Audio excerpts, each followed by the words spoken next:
A significant year for us, and so I personally am going to talk about aging. It's real exciting. What does it mean to be 80?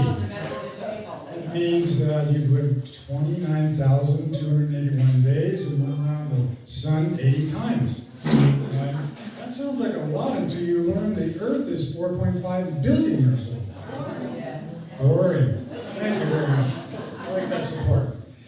When I was 39 years old, I decided that I was getting old and I wanted to learn about the aging process, so I went to San Francisco State and studied gerontology. And I took the psychology, the sociology, and the anthropology of aging. And I thought maybe that would make me age gracefully, or at least make me better understand what it is as I grow old. So, the jury is still out on that. One of the studies, what are you going to narrate this? And you remember, you come after me. One of the studies that I studied, or read about, was 5 characteristics for successful longevity among centurions. Now pay attention, because you might be in that category someday. The 5 common findings were early to bed, early to rise, work for yourself, believe in the supreme being, drink and eat moderately, and love public speaking. No, I'm just kidding. Genetics. Yeah, heredity was the 5th one. So I guess my score is not very high. Another recent study out of the Northwestern School of Medicine Center for Cognitive Neurology, if you can say that 3 times, they coined the new term called super agers. And this is to describe people over 80 who have memories of people 20 to 30 years younger than themselves. That's all of us. What distinguishes super agers, thank you very much. Can you get further away from the microphone? What distinguishes them? They have strong, positive social relationships. They eat like centurions, mainly rich foods and nuts in their diet. They exercise, they challenge their brains, and they foster resilience. So younger people can learn from us, even though sometimes you wait too late. I love Andy Rooney. Somebody named Roger sent me this in it. And this is his take on women as they grow older.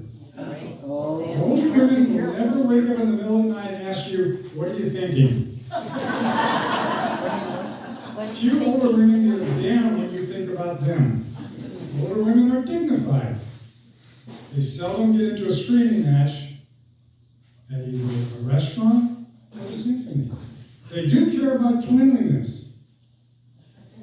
Older women become psychic as they age. You never get to tell them what your sins are, they already know them. Older women look good in bright red lipstick. Andy says that's not true of younger women. No offense. Their libido is stronger. They don't have any fear of pregnancy anymore. Older women are forthright and honest. They will tell you right off if you're a jerk if you're acting like one. And finally, for every stunning, smart, well-brought babe between 70 and 80, there is a bald, punchy guy, a relic of a guy in red pants, trying to make a fool of himself with some 22-year-old waitress. Seriously, I have learned a lot about growing older in life itself, and part of it is keep friends that are cheerful. Keep learning. Laugh often, hard, and long. Cheers happen. That's my goal today, is try not to cry. I cry a lot more as I get older over movies or just a compliment. You know what I mean? Cherish your health and tell people you love them. I appreciate all of you here because the reason my life is so significantly better is because of people like you. Family and friends are more important than money, and they're more important than position or titles. But there were always some times in my life I didn't quite get that, you know? You just take time to develop that. But I would like to thank my sister Sherry, her daughters, Shannon, Carlin, and Caitlin, And they came from Oregon and Berkeley. Also, I'd like to thank Linda's 4 children who came from New York and Chicago. I think she's worried about my memory. I'd also like to thank those 4 kids because they've done a lot of work preparing this. Lindsay did this bouquets with the assistance of Jacob. They were all on the table. And also, I'd like to thank Heather and Lanny and Eric for coming from San Diego. Did I miss anybody? And Jake. He's the assistant to the bouquet. I must say a few things about tennis. Not a lot, but I do play tennis with the same people for the last 30 years. And we're very competitive, but we're gentlemen. Most of the time. We often have members that have to get substitutions because of nagging injuries, sometimes celebrations of life events. Like next week, we're going to John Tiernan's celebration. Or children or grandchildren that take priority, and I understand that. And although we have intense competition over on the court, if a red-tailed hawk comes over the tennis court, we all stop until it lands in the eucalyptus trees. So, I mean, there's a sensitive side to this. And if someone's injured or sick, we all kind of check on them. Because we want to make sure they got 4 guys in next time we play. I don't think a lot of men have that kind of social, personal groups in their lives. So we're very lucky. When asked what surprised him the most about humanity, the Dalai Lama said, you would like this one. Man sacrifices his health in order to make money. Then he sacrifices money to get his health back. Then he is so anxious about the future that he does not enjoy the present. The result being that he does not live in the present or the future. He lives as if he's going to live forever and never die. And then he dies and he hasn't really lived. So, age is a high price to have for maturity. If you have it early, there's some people here, like my godson, he might live a lot better if he listens to me more often. Reba McEntire said, to succeed in life, you only need 3 things. A backbone, a wishbone, and a funny bone. Okay, it's time now to make a transition. Not quite. For Linda Du Bois, Monica Agnes, Clarissa Sykes Davy, and her therapist. But first, a word from her California sponsor. I have to say, what a huge surprise gift she's been in my life. She's willing to take chances, and she loves to travel as much as I do. And sometimes those are new adventures. We never know exactly what's going to happen. You get lost, you have a bad meal, you can't find your room. But those are also exciting times. And she still trusts me to drive. The insurance companies, on the other hand, question whether I should be a passenger. We were lost once in the mountains of France because I didn't do what all of us should do, and that's set your GPS to no off-roads. We were almost out of gas, and we didn't know where we were. We never saw anybody. Of course, you start thinking, where are we? Who's out there? One of the things about traveling is I think it's a humbling experience. You realize how many people in the world live with such a little amount. And you, as an individual, then are infused with appreciation for at least 6 months, and then you got to go again. You need another inoculation. In the past life, many of my close friends like Suzette and Pete and Leslie and Pam said, you should read more than psychology and business books. You should try fiction books. So recently, Linda said, why don't you join Audible? And I've been reading since July 29 books I never would have read before in fiction. That's her influence positively on me. She makes me laugh daily, and she checks everything I say on Google or Safari within a few seconds, and oftentimes I'm wrong, and she points out the source to prove it. It keeps you sharp. She's the kindest, most optimistic person I know about life. Every day, she sees beauty in clouds, faces too, fog layer, birds, flowers, rain, except this last year she got kind of tired of that, sunrises and sunsets. For her, life should be measured by the moments it takes your breath away. That seems to be her mantra. And she's done such a great job with the family. Her family is number one. I'm second, her family is number one. The characteristics that she displays for me are humor, tolerance, flexibility, and love. I love you much.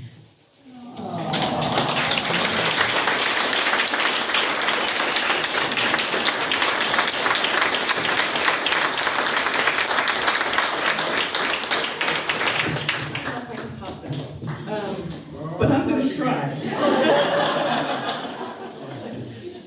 He told me I had to make a toast. So 8 minutes. I will. I just want to say thank you all for coming to. This is a big year for us. Not only did we realize this year in talking that we were both going to be 80, but this year we have been together 10 years, this year, and known each other 50 years.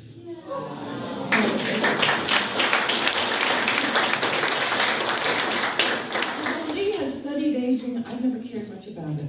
It never bothered me as I got older. I wasn't afraid of it. Because with each new stage of life, I certainly recognized I lost part of my youth, but I always gained something. There was always something else that I got in exchange for stupid youth. And now that I'm here at 80, it's a different thing. I've crossed the threshold. You know that you see the light at the end of the tunnel, and things become much more important. Now, it seems every day is to be celebrated and enjoyed with the people around us who are ready to enjoy their life. It's a really special, I think, very special time of life. It's a gift to be able to get this old and still enjoy the people around us. I think we wanted to celebrate today our triple.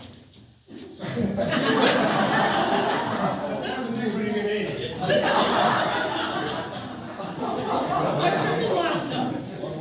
With you, with all of you special for a special reason. Is because we do practice. Well, now that we realize how fragile we are celebrating the beauty, the gift, the wonder of life through all its joys and its sorrows and its challenges every day. So to me, that's what I wanted to say. I'm happy for every day I've been given. I hope to take joy from every day in my future. And I was lucky enough, really lucky enough to have the mother I had. She was an incredible example to me.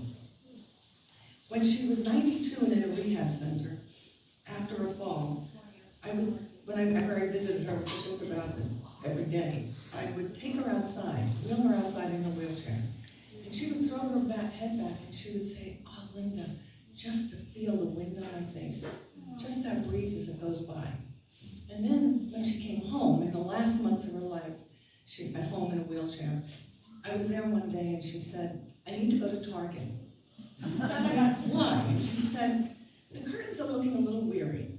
I need to get new curtains, so would you take me to Target?" And I said, "Mom, I can't wheel a wheelchair and a shopping cart at the same time. I'll go. Tell me what you want. I'll go." She said, "No, I want to go." So I piled her in the car, in the wheelchair, and we went to Target, and we tooled up and down those aisles with her with the damn curtains on her lap. And every aisle was like a new discovery. Every sundry she could see. Let's try that shampoo, and let's get this.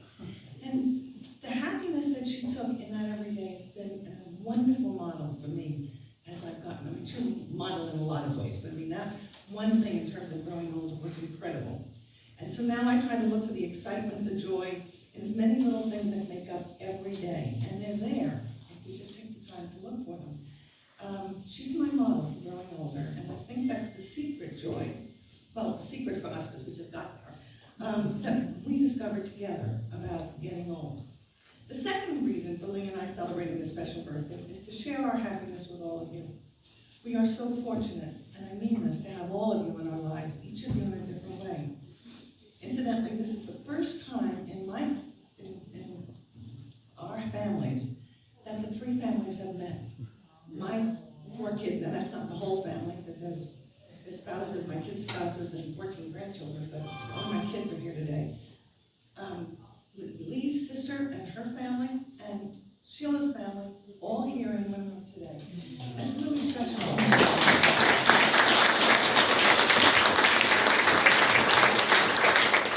My 4 children flew out for this event, even though we're gathering in August with their spouses and grandchildren for Nadine's celebration.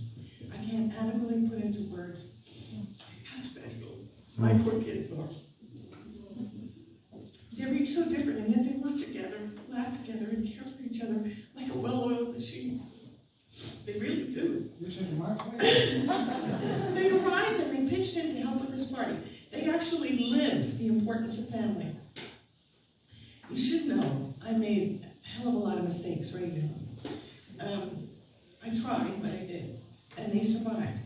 I was just 21 when Erin was born, and Tara and Carrie followed very quickly. On the East Coast, we called those Irish triplets. Because Erin was less than 2 when I brought home the 3rd baby. 3 years later, Joey came home and completed the family. Somehow, they survived all my mistakes, and they had to grow up with a mother and a father, actually, who were still growing up themselves. We did a lot of growing up, and they had patience with us, understanding how they were very worried. So it's fair to say that concern about getting the virus is only abated at the margins throughout the summer and into the fall. And it Now, seems the latest what seems fascinating to me is Not I talking have about- such a long-term memories of Lee's family. I first met Lee's sister Sherry when she was expecting Caitlin.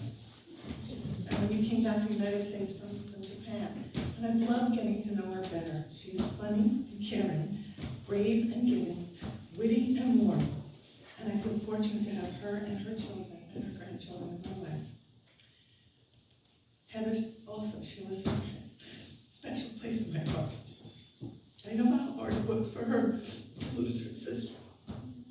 And yet, she welcomed me with an open heart, which must be really hard to do. I don't know if I could do it as well, but you did. And it has helped me immeasurably to this new phase of my life. And all of you, her husband and her children, and her no grandchildren, followed suit. And it has enlarged my family and the people I love by immeasurable amounts. Lindsay did an extraordinary job with the flowers.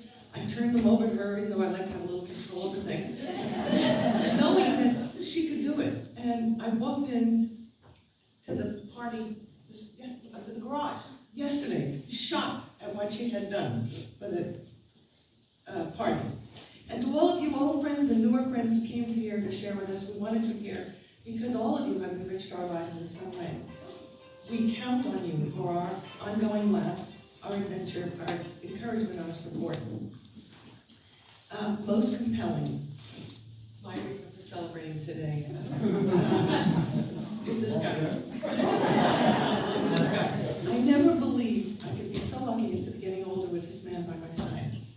Many months back, we realized how many milestones converge on us, as I said.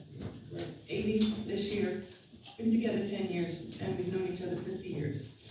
That's a lot of coincidence that Lee and I found each other after deep pain and loss for both of us. Speaking for myself, I didn't think I wanted another relationship. I mean, I truly did not think that was going to be something I wanted. I finally adjusted to life alone and was enjoying the benefits of the single life. Lee was an old friend. I had always respected him and enjoyed his company. He offered me his guest house when I flew in from New York for a few days for a reunion, and I accepted. Having spent many happy days at the house with Lee and Sheila in the past, I spent most of my time that trip in town for a reunion. But on the last evening, he cooked me supper, and we talked for hours. And that was the beginning of a sea change in both our lives that neither of us could anticipate at the time. I knew he was a man of character. I watched how he cared for Sheila. I knew he could be trusted. I knew we laughed a lot together, were comfortable together, could talk endlessly about cabbages and kings together. At that point, The only inkling I had about our future together was that he loved to travel. And I was tired of traveling alone. I had envied his travels for years when my kids were little and he was all traveling around the world and we were camping locally. And since all the tours I was taking at the time offered single supplement options, I thought he might be an interesting travel companion and I could talk him into going to some of the places I wanted to go. Most importantly, I never imagined a relationship with anyone actually on the West Coast, because I lived in New York City and he lived here. Not really conducive to seeing each other frequently. My 3 daughters and their families, my extended family, and my old friends were nearby in New York. And I saw them all regularly. I flew to Chicago whenever I wanted to see my son and his family. I loved my job. I loved my colleagues. I loved my old friends. I had no intention of retiring or moving. I loved, and let me repeat it again, I love New York City. So a relationship with Lee just wasn't even a possibility on my mind. But somehow, I got thrown back here, and before I realized what was happening, we had started a long-distance relationship. And at 70, let me tell you, that's pretty scary. Especially since I had been married for 47, 48 years, he had been married for 46, and as I said, we've both seen a lot of pain and loss and certainly wanted to avoid more. We didn't want to jump into anything that could cause us more. It's not easy to lose a first love, especially one that has lasted such a long time. No one wants to forget the lifetime of memories you share with that love, grew through with that person, and which cannot be replaced. So for a couple of years, each of us was reticent to deal with anything that had to do with emotions or commitment. But I truly think the human condition seeks happiness.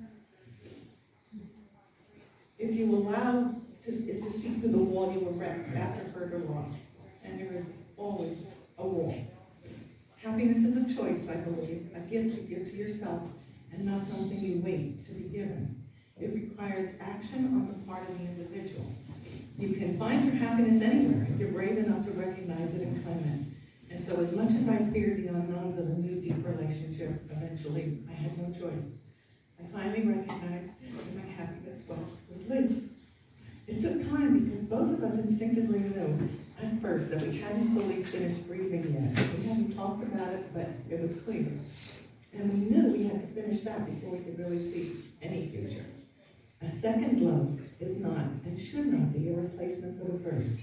It's something very, very different. I don't know if everyone feels this way because of the depth of our losses, I think we both learned that the sweetness of a second gift of love is even more poignant, more treasured, more magical than you could imagine, and never to be taken for granted. Every once in a while, I think of how easy it could have been for us to have passed like ships in the night. I was in New York, he was out here, and missed this incredible time in our lives. Somehow, the fates brought us together, although Lee says sometimes it was Sheila. I was lucky. When it was time, eventually it was easy to take that leap because I had been observing Lee's character for 50 years. So it was easy to trust him. I watched how he cared for Sheila through the years, while he looked for ways to make life easier for her, exploring new treatments, all the while letting her shine her light, helped along by his efforts. It was easy to read his caring nature, but his caring nature was a true and deep part of him. You know, when you're 70, you're meeting a new person. You know nothing about the real character that's there. I was lucky, I could see that.